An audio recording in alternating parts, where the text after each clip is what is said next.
Pedir comida online, um gesto que se tornou tão comum, tão parte do nosso dia a dia, né?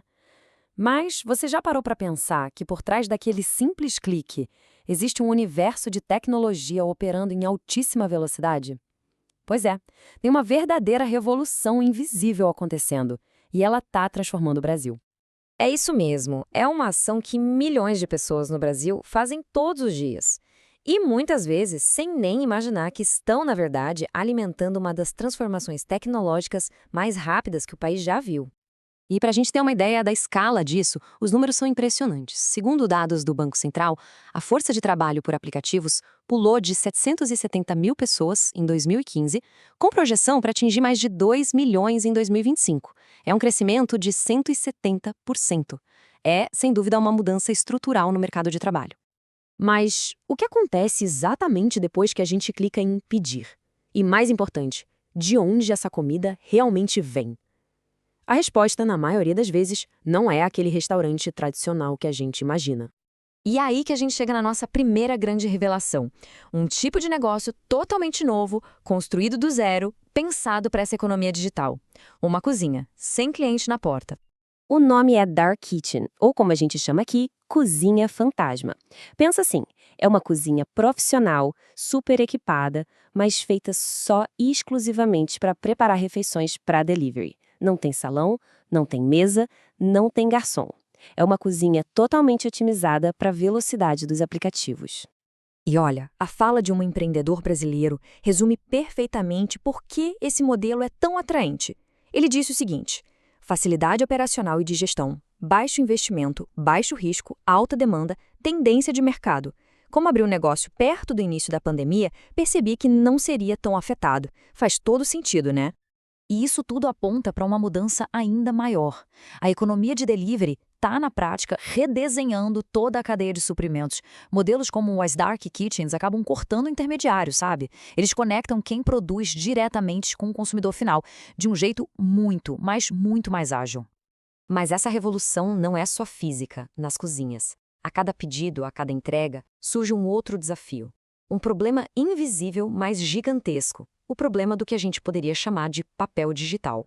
É que cada transação no Brasil, sem exceção, gera uma nota fiscal eletrônica, a famosa NFE. É o documento que registra oficialmente quase todo o comércio no país. Pensa na quantidade, são milhões e milhões delas geradas todos os dias. Só que aí que está o grande desafio. Apesar do nome eletrônica, a informação dentro da NFE muitas vezes é uma bagunça. As descrições dos produtos, por exemplo, são em texto livre. Cada um escreve de um jeito. Não tem um vocabulário padrão. As abreviações, então, variam demais. E para piorar, muitas vezes o que se tem é só uma imagem escaneada, meio torta, do documento. No fim das contas, é um dilúvio de dados que a gente chama de não estruturados. Então, a pergunta é: como é que a gente consegue extrair alguma informação útil de dados que são uma completa bagunça? Bom, o primeiro passo é literalmente arrumar a imagem. Dá uma olhada na diferença. Antes mesmo de tentar ler o que está escrito, alguns algoritmos precisam primeiro corrigir a perspectiva e as distorções do documento escaneado. E é exatamente aqui que a inteligência artificial entra em cena. Para resolver esse problemão, foi preciso ensinar as máquinas a ler, e mais importante ainda, a entender o que elas estão lendo. Esse processo todo de IA pode ser quebrado em 3 etapas. Primeiro, a correção da imagem, que a gente acabou de ver. Segundo, a extração dos dados, que é quando uma tecnologia chamada OCR transforma a imagem em texto. E por último, a classificação por machine learning. É aqui que os modelos de aprendizado de máquina pegam aquele texto bagunçado e o transformam em informação organizada e útil. Para fazer essa mágica acontecer, são usados sistemas de IA bem avançados, como as redes neurais. Imagina que elas são como um cérebro digital, que foi treinado com milhões de exemplos de notas fiscais. Com o tempo, elas aprendem a língua das faturas, o contexto de cada palavra e conseguem classificar os produtos sozinhas, mesmo que a descrição seja nova ou esteja mal escrita. Mas o mais fascinante mesmo é o que acontece quando essa tecnologia é aplicada em escala nacional. Ela se torna um motor de dados novo e superpoderoso para o país inteiro. A Receita Federal do Brasil, por exemplo, usa um sistema de IA poderosíssimo chamado CISAM, e ele faz exatamente isso. Analisa os dados comerciais em tempo real, usando essas técnicas para entender o fluxo gigantesco de notas fiscais geradas a cada segundo. E os resultados são bem claros.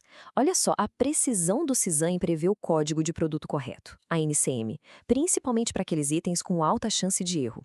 Logo na primeira sugestão, ele acerta 56% das vezes. Agora, se a gente considerar as 5 primeiras sugestões, essa taxa de acerto sobe para 77%. É uma ferramenta de precisão cirúrgica para os auditores. E o ganho de eficiência com isso é dramático. Usar a IA para encontrar erros de classificação fiscal é 6,6 vezes mais eficiente que os métodos antigos.